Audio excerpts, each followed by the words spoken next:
అనకాపల్లి జిల్లాలో తండ్రి కొడుకుల మధ్య వివాదం రాజుకుంది. డిప్యూటీ సీఎం బూడి ముత్యాలనాయుడు సొంత గ్రామమైన తారువలో ఉద్రిక్తత ఏర్పడింది. బూడి ముత్యాలనాయుడు ఆయన కుమారుడు బూడి రవిల మధ్య గొడవ రాజకీయ రచ్చకు దారితీసింది. సీఎం రమేష్తో కలిసి బూడి రవి తారువ గ్రామంలో ప్రచారానికి వెళ్తే ముత్యాలనాయుడు ఇంటికి 100 మీటర్ల దూరంలో పోలీసులు ఆపేశారు. ఇంటికి వెళ్లిన బూడి రవి ఇల్లు తన తాతదని వాదించారు.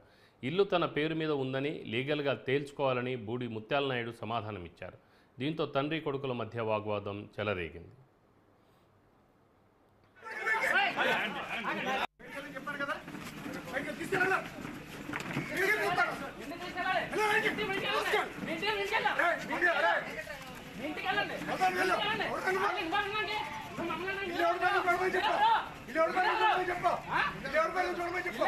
అभी